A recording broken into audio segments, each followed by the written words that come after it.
ఏదైతే 30 సంవత్సరాల క్రితం 1995 సంవత్సరంలో పులివెందులో జరిగినటువంటి స్థానిక సంస్థల ఎన్నికలు, అందుట్లో జెడ్పీటీసీ ఎన్నికలకు సంబంధించి ఆనాడు డాక్టర్ నర్రెడ్డి తులసిరెడ్డి గారు జెడ్పీ చైర్మన్గా గెలుపొందటానికి పులివెందుల వాసి ఆనాడు పులివెందుల నియోజకవర్గంలో 4 జెడ్పీటీసీలకు సంబంధించి 3 టీడీపీ కైవసం చేసుకోవటం, యాక్టివ్గా ఉన్నటువంటి మాజీ ముఖ్యమంత్రి దివంగత నేత డాక్టర్ వైఎస్ రాజశేఖర రెడ్డి స్వయంగా వేముల అనే ఒక పోలింగ్ బూత్లోకి వెళ్ళి అక్కడ ఉన్నటువంటి ప్రిసైడింగ్ ఆఫీసర్స్ని బెదిరించి ఇక్కడ తెలుగుదేశం వాళ్ళు రిగ్గింగ్ చేశారు అని చెప్పేసి రాసివ్వమని బలవంతంగా రాయించి తీసుకుని వెళ్ళటం, ఆ వెనువెంటనే జెడ్పీ అభ్యర్థిగా ఉన్నటువంటి డాక్టర్ నర్రెడ్డి తులసిరెడ్డి గారు ఆ బూత్లోకి వెళ్ళి రాజశేఖర రెడ్డి మీ చేత బలవంతంగా రాపిచ్చారని చెప్పేసి నాకు రాసివ్వండి ఏం జరిగిందని చెప్పేసి ఆ ప్రెసిడింగ్ ఆఫీసర్ చేత మళ్ళీ ఆ విధంగా ఆయన రాపించటం, జెడ్పీ పీఠాన్ని కడప జెడ్పీ పీఠాన్ని ఆనాడు తెలుగుదేశం కైవసం చేసుకోవటం, తెలుగుదేశం అధిష్టానం డాక్టర్ తులసిరెడ్డి గారిని జెడ్పీ చైర్మన్గా నియమించటం, ఆ తర్వాత 30 సంవత్సరాల తర్వాత సరిగ్గా 30 సంవత్సరాల తర్వాత మొదటిసారి 30 సంవత్సరాల తర్వాత ఓటు వినియోగించుకున్నాను అనే ఒక స్లిప్పు ఆ బ్యాలెట్ బాక్సుల్లో కనిపించటం. అంటే ఈ 30 సంవత్సరాల్లో ఏం జరిగింది, ఆ 30 సంవత్సరాల నాడు ప్రత్యక్షంగా గ్రౌండ్లో ఉండి పోరాడిన తులసిరెడ్డి గారు ప్రస్తుత కాంగ్రెస్ సీనియర్ నాయకులు మనతో ఉన్నారు. నమస్కారం తులసిరెడ్డి గారు. నమస్తే.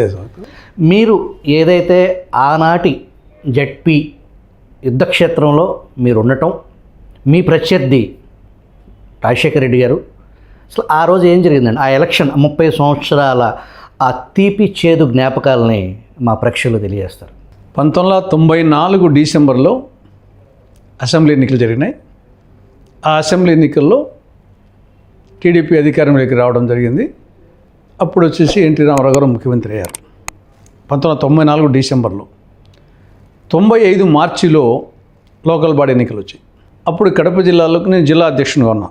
94 అసెంబ్లీ ఎన్నికలకు జిల్లా అధ్యక్షునిగానే ఉన్నా. అంతకుముందు శివారెడ్డి, బాంబుల శివారెడ్డి అంటున్నా, ఆయన జిల్లా అధ్యక్షుడు ఉన్నాడు. ఆయన బాంబు బ్లాస్టింగ్లో చనిపోయిన తర్వాత నన్ను జిల్లా అధ్యక్షుని 94 జూన్లో చేశారు. కాబట్టి నేను జిల్లా అధ్యక్షుడు ఉన్నప్పుడే 94 అసెంబ్లీ ఎన్నికల్లో అప్పుడు 11 ఎమ్మెల్యే సీట్లకు గాను 7 టీడీపీకి వచ్చాయి. 1994లో కడప జిల్లాలో 11 అసెంబ్లీ సీట్లకు గాను 7 అసెంబ్లీ సీట్లు టీడీపీ వచ్చినాయి, 4 వచ్చేసి కాంగ్రెస్ వచ్చాయి. 95 మార్చిలో లోకల్ బాడీ ఎన్నికలు వచ్చాయి. అప్పుడు కడప జిల్లాలో ఓవరాల్గా 50 జెడ్పీటీసీలు, 50 జెడ్పీటీసీలకు గాను 35 టీడీపీకి వచ్చాయి, 13 కాంగ్రెస్కి వచ్చాయి, 1 సిపిఐ, 1 ఇండిపెండెంట్, మొత్తం 50లో. ఇది జిల్లాకంతా సంబంధించి. పులివెందుల నియోజకవర్గానికి సంబంధించి అప్పుడు 6 మండల్స్ ఉన్నాయి. చక్రాయపేట అప్పటికి ఇంకా రాలేదు, పునర్వ్యవస్థీకరణ జరగలేదు కాబట్టి అప్పటికి 6 ఉన్నాయి. 6 మండల్స్కు 6 జెడ్పీటీసీలు. 6 జెడ్పీటీసీలకు గాను సింహాద్రిపురము, పులివెందుల ఈ 2 మండల్స్కు సరైన క్యాండిడేట్స్ దొరక్క టీడీపీ పోటీ పెట్టలే. 4 పోటీ పెట్టాం. వేంపల్లి, వేముల, లింగాల, తొండూరు 4 పోటీ పెడితే 4గింటిలో 4 చోట్ల వాళ్ళ యొక్క దౌర్జన్యాన్ని ఎదుర్కొన్నాం. దౌర్జన్యం ఎదుర్కొన్న సందర్భంగా అప్పుడు ఆర్పి ఠాకూర్ వచ్చేసి జిల్లా ఎస్పీ గారు ఉన్నారు. ఆ దౌర్జన్యాన్ని ఎదుర్కొని రిగ్గింగులు జరగకుండా కాపాడుకున్నాం. అంతే చేసింది.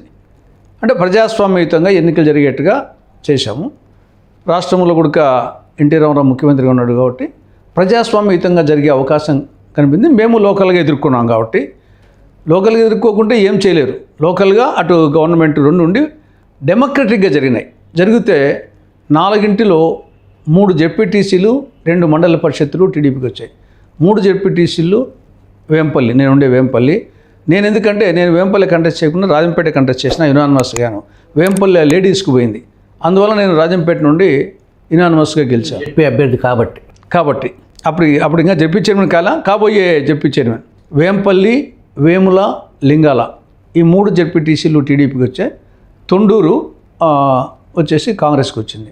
మండల పరిషత్తులు వేంపల్లి, వేముల మండల పరిషత్తులు కూడా, అంటే ఎంపీటీసీ మెజారిటీ టీడీపీ గెలిచింది. 2 మండల పరిషత్తులు, 3 జెడ్పీటీసీలు వచ్చాయి. ఆ నేపథ్యంలో అప్పుడు ఏం జరిగిందంటే వేంపల్లిలో చాలా భీతావహన పరిస్థితి వచ్చింది. వేంపల్లి జనరల్గా మొదటి ఎలిమెంటరీ కూడా కొంత రాజశేఖర రెడ్డికి పట్టు తక్కువ. అందుకోసము వేంపల్లిలో ఓట్లు పడవనే ఉద్దేశంతో జిల్లా పరిషత్ హై స్కూల్లో పోలింగ్ జరుగుతూ ఉంటే అప్పుడు 7:30 ఆ ప్రాంతమైంది అంతే. అప్పుడు ఎంపీటీసీ నేను జెడ్పీటీసీ నానవస్గా అప్పటికే జెడ్పీటీసీగా అక్కడ ఎన్నికలు ముందుగా అయిపోయినాయి. ఫస్ట్ పేజ్లో నేను ఆల్రెడీ జెడ్పీటీసీగా గెలిచాను, నాకు ఎన్నికలు లేవు. ఇక్కడ వేంపల్లెకు జెడ్పీటీసీగా లేడీస్కి వచ్చింది. Ex minister Rammohan Reddy Mrs Lakshmidevi గారిని పోటీ పెట్టించాం. మండల పరిషత్ అధ్యక్షునిగా సతీష్ రెడ్డి పేరును ప్రపోజ్ చేసి అతను ఎంపీటీసీగా కంటెస్ట్ చేస్తున్నాడు. అప్పుడు వేంపల్లి మామూలుగా జరిగితే ఆ రోజు కొంత టీడీపీకి ఎక్కువ పడతానే ఉద్దేశంతో ఏదో విధంగా ఇక్కడ సాఫీగా పోలింగ్ జరగకుండా చూడాలనే ఉద్దేశంతో రాజశేఖర రెడ్డి గారు మార్నింగ్ 7:30కి వచ్చేసి అక్కడ సమీపంలో ఉండే వెల్లంవారిపల్లి అనేది వేంపల్లకు, ఆ వేంపల్లి మండలమే, అక్కడ వాళ్ళ అమ్మను ఏజెంట్గా పెట్టి వాళ్ళ తల్లిని రాజశేఖర రెడ్డి గారు జయమ్మను వచ్చేసి టీ వెల్లంవారిపల్లిలో ఆడ ఏజెంట్గా జగన్ నాయనమ్మను పోలింగ్ ఏజెంట్గా పెట్టారు. పోలింగ్ ఏజెంట్గా టీ వెల్లంవారిపల్లిలో. ఎందుకంటే అక్కడ కొంత బలహీన వాళ్ళకు ఏజెంటు లేరు అక్కడ. అది ఎక్స్ఎంపీ కందులోబులరెడ్డి ఊరిది.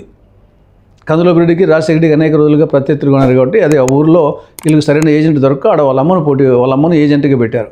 పెట్టి ఆయన కూర్చోబెట్టి ఆయన నేరుగా వేంపల్లికి వచ్చారు. జిల్లా పరిషత్ హై స్కూల్లో ఒక 5-6 బూతులు ఉన్నాయి. అక్కడ నేరుగా రావడం నేరుగా 1-2 బూతులు ఇవ్వడం, బ్యాలెట్ పేపర్స్ నింపేయడం జరిగింది. ఈయన రాజశేఖర రెడ్డి స్వయంగా ఒక సీఐ మీరు వెళ్ళటానికి వీల్లేదన్నా సరే సీఎం తోసుకుని వెళ్ళిపోయారండి. పోయి ఒక బూత్లో ఆయన, ఇంకో బూత్లో వాళ్ళ అనుయాయులు బ్యాలెట్ పేపర్స్ చింపేశారు. అప్పటికి 7:30నే, 7కి స్టార్టింగ్ అయింది, 7:30కే స్టార్టింగే అప్పటికి 3 to 5% పోలింగ్ అయింది. యూజువల్గా వచ్చేసి ఆ క్యూలో ఉండేవాళ్ళు మెజారిటీ అక్కడ టీడీపీ బలంగా ఉండే ప్లేస్ వేంపల్లి. దాంతో ఓటర్స్లో రియాక్షన్ వచ్చింది. ఇంత అన్యాయం వచ్చేసేసి మా ఓట్లు వేయకుండా బ్యాలెట్ పేపర్ చింపేస్తుందని చెప్పేసి కొద్దిగా ఓటర్స్లో తిరుగుబాటు వచ్చేసి ఆయన మీదకి పోయారు. ఆయన మీదకి పోతే ఇమీడియట్గా కాకుండా పోలీసులు, అప్పుడు ఎంపీగా ఉన్నారు ఆయన, ఆడ ఉండే పోలీసులు ఇమీడియట్గా ఆయన్ను కారులో కూర్చోబెట్టి మీరు తొందరగా పాండి సార్ అని చెప్పేసి పంపించారు. పంపిస్తే ఆయన నుండి వెళ్ళి వచ్చేసి సమీపంలో ఉండే శంకర్ రెడ్డి అని వాళ్ళ లీడర్, ఆయన ఇంట్లో, ఆయన పెద్ద మోతుబర్ రైతు, ఆయన ఇంట్లో ఉన్నారు. ఈ లోపల వీళ్ళు ఇంకా ఆ ఓటర్స్ వచ్చేసి ఆ ప్రాంతం వాళ్ళే ఆ శంకరెడ్డి ఇంటి ముందరగా పోలవాళ్ళు ఇక్కడ రీపోలింగ్ వచ్చే విధంగా పోలింగ్ స్టాప్ చేశారు. కాబట్టి ఈ ఓటర్స్ అందరూ దాదాపు ఒక 300-400 ఓటర్స్ ఆడ 5-6 బూతులు ఉన్నాయి కాబట్టి అంతా ఆ ప్రాంతం వాళ్ళే. వాళ్ళందరూ ఇంకా ఇంటికి పోయేటప్పుడు ఆ శంకరెడ్డి ఇంటి ముందరగానే వాళ్ళ ఇళ్ళకి పోవాలి. ఆ శంకరెడ్డి ఇంట్లో ఈయన కారు ఆయన ఉన్నట్టు తెలిసి ఆ ఇంటి మీదకి అటాక్ చేయబోయినారు ఓటర్స్. అటాక్ చేయకపోతే అప్పుడు ఇది వివేకానంద రెడ్డి ఏదో సమీప పల్లెల్లో ఉన్నాడు. ఆయనకు తెలిసింది ముందుగానే వేంపల్లి అంటే కొంత వాళ్ళకు వీకు, దానికి తోడు ఇప్పుడు వచ్చేసి ఏమవుతుందని చెప్పేసి ఇమీడియట్గా ఆయన నేరుగా వేంపల్లికి వచ్చి చూస్తే ఈ శంకరెడ్డి ఇంటి దగ్గర దాదాపు పెద్ద క్యూ ఉంది. ప్రజలు వచ్చేసి ఏదో జరగబోతుంది, మా ఆయనను ఏదో చేస్తున్నారని చెప్పేసి ఆ నేపథ్యంలో వివేకానంద రెడ్డి గన్మెను ఆ గన్మెన్ కాల్చాడో మరి వివేకానంద రెడ్డి కాల్చాడో కానీ మొత్తం మీద కాల్పులు జరిపారు. నేరుగా వచ్చేసి మాబును డిస్పర్స్ చేసడానికి కోసం అని చెప్పేసి వాళ్ళ అన్న మీద ఏమో జరుగుతుందని చెప్పేసి డిస్పర్స్ చేసడానికి కోసం కాల్పులు కలిస్తే అప్పుడు వెంకట సుబ్బయ్య అనే ఒక అతను చనిపోయినాడు. నీలం వెంకట సుబ్బయ్య టీడీపీ వాళ్ళు వచ్చేసి బలిజా క్యాస్ట్. ఆ వేంపల్లిలో కొంత బలిజా క్యాస్ట్ కూడా బాగుంది. చనిపోవడంతో ముందుగానే పోలింగ్ అప్సెట్ అయిపోయింది.